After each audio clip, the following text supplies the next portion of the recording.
Alright, so today I'm going to be giving you guys some tips and tricks on how to get easy diamond melee weapons in Black Ops 6, specifically the baseball bat, because this is the one that I had the most trouble with. I mean, if you want an indicator to how hard the baseball bat is in this game, here's my reaction to getting a diamond.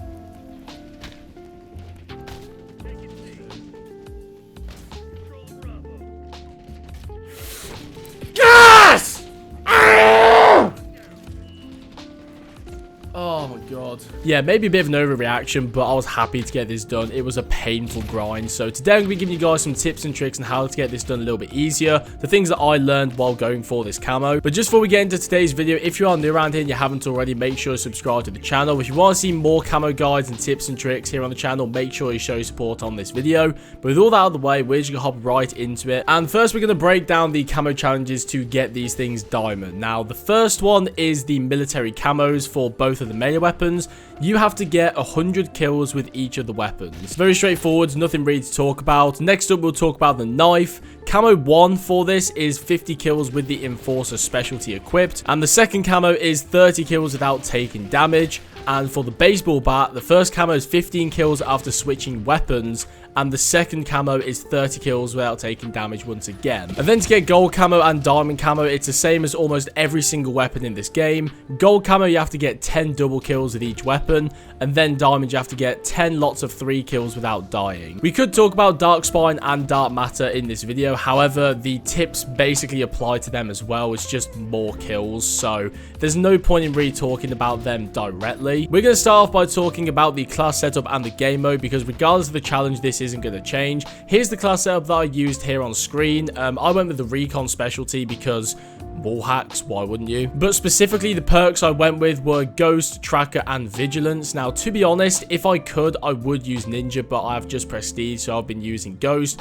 However, Ninja is probably going to be the best option. Obviously, you're going to want your melee weapon equipped. The knife or the baseball bat doesn't really matter. I would recommend a pistol in your secondary slot, and we'll talk about that a little bit later, specifically for the baseball bat. And the final thing I wanted to point out here is the smoke grenades and the tactical expert wildcard. Just throw these around the map, literally everywhere. Smoke grenades in this game, I think, are some of the most powerful we've ever seen them, so I would highly recommend using them. And the game mode we're going to be playing is face-off 24/7, specifically in core. Now, some people have been playing hardcore for the baseball bat, and that is because the baseball bat is a 2-hit melee in this game.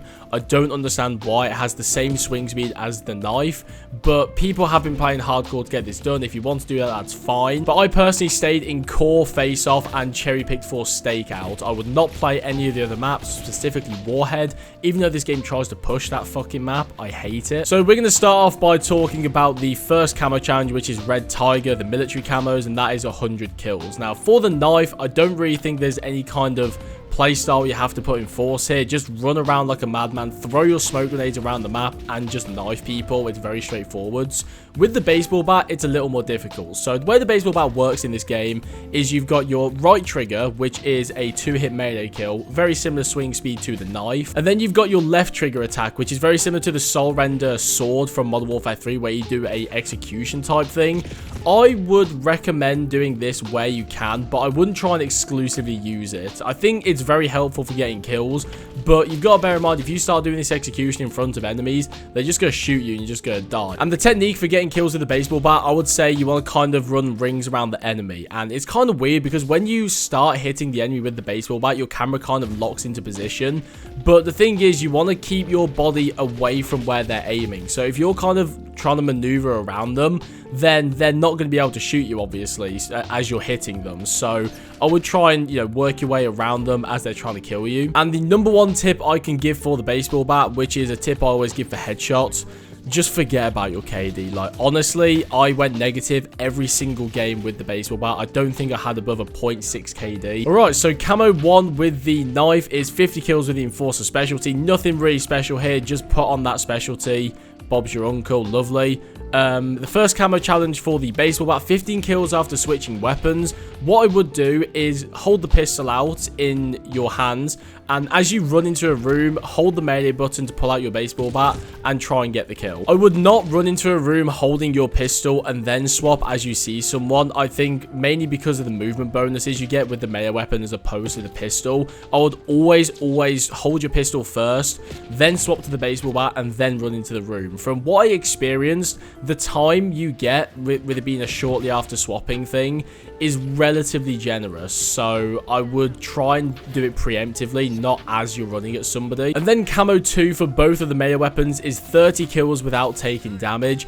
There's nothing really specific I can say about this challenge that you can do. I mean, you could play hardcore because, you know, if you take damage, you die, so there's no kind of like if, buts, and maybes about that. I suppose one technique that I would say is try and flank the enemy. I find that the middle route in Stakeout is actually a very good flanking route, which is kind of ironic because it's through the middle of the map, but a lot of people don't really go there. You've got the long hallway one, which I just wouldn't even bother with. You've got the right one, which a lot of people sit on the balconies, and with the middle of the map as well, actually, you've got that flank up the stairs as well, so you could always hop through there, jump down, and maybe catch someone who's in middle off guard. But I would always try and run through mid, because I've pretty much always found that not many people went there. It's very much the least popular lane. And once again, just throw smoke grenades down, try and omni move all over the enemy, and just try and get the kills without taking damage. Once again, it's just going to be something that happens relatively passively, so I wouldn't give yourself too much of a headache with your KD on this, and just try and tank through it. I would say let the skill-based matchmaking do its job, but face-off is harsh. I mean, I don't think I've really gone into easier lobbies at any point getting these diamonds, so I'll just tank it, let your KD go down. It doesn't really matter that much. And then we've got the gold camo challenge, which is 10 double kills. I think for this one, you've just got to play as aggressively as possible. Throw down smoke grenades so people can't really see, kind of discombobulates them. You can swap to flashes if you want to, but I just found the most success with smoke. With the knife, once again, I don't really think this is a big issue because of how easy it is to use. I mean, I breeze through these camos with the knife. The one that I had the problem with, and the reason I'm making this video, is for the baseball bat. That is by far the hardest one. The way that I did these was I would sort of wait by a doorway and use my LT ability. Like, I'd charge up my ability when I know the enemy are coming that way. I would do that one, and then I would just sprint forwards into their spawn and try and swing for somebody. I typically wouldn't use the LT one because of the way it locks into the animation. I would try and swing and just sort of like move around. But with this one, you just got to full send it. I mean, as soon as you get that first kill, you're on a timer. So you've just got to sprint where you think the enemy is coming. You know, check your minimap, listen for gunshots or footsteps, and just beeline it to where you think the enemy is going to be. Smoke grenades are going to help a lot with that. Try and preempt a smoke grenade before you get your first kill. And then the 3 kills without dying. Once again, with the knife, I just played super aggressively, and I didn't have a problem with this. I mean, I think going for the knife, I actually had a 12 kill streak at one point and 3 mega kill medals, so I did not have a problem with getting this camo for the knife. I just played super aggressively, threw down my smokes, and it was easy. The problem I had was the baseball bat. Once again, this is by far the worst melee weapon I've ever used in a COD game, and it needs a buff ASAP. Anyway, regardless, 3 kills without dying 10 times.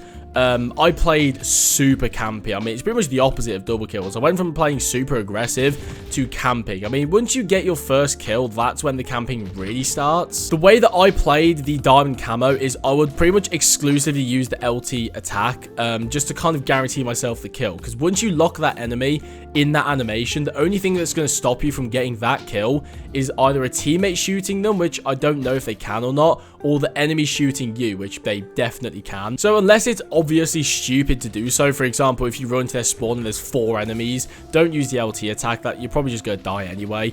But I would pretty much exclusively use the LT attack, wait in doorways, again, throw smoke grenades so people don't really look for you, they just sort of run into the smoke.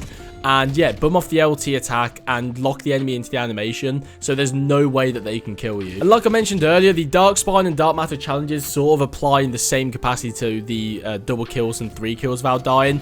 It's just more extreme. I haven't completed the Dark Spine challenges yet, but it's pretty much going to be the same ideology for the double kills, and that goes for the diamond kills with Dark Matter as well. It's just going to be a case of playing aggressively for the triple kills and then camping for the 5 kills without dying. You might not even want to play play face-off for the 5 kills without dying. I mean, I've thought about going in Nuketown, but Nuketown in this game can be really weird. If you get an enemy that likes to hold angles, it makes it really hard to use melee weapons. You just get smoked before you can even get into their house. But one tactic I always liked to do in previous COD games was to get into their house with the knife or the baseball bat, whatever, like just a melee weapon. And every time they come into the house, they go upstairs, camp in the window or downstairs, just kill them. Like, that was my favorite thing to do. I haven't tried it in this game because I think face-off is just the better option. But if you're not finding success in face-off, stakeout 24/7, fingers crossed in the future, then try Nuketown 24/7. I think that's probably the next best thing you could do. But anyway, that's going to do it for today's video. Hopefully these tips and tricks helped you with specifically the baseball bat. The knife, like I say, was piss easy in my opinion. If you are struggling with anything, leave a comment down below and I will try and help anywhere I can. Hopefully the community as well can help you as well. But yeah, thank you for watching and I'll see you guys in the next one.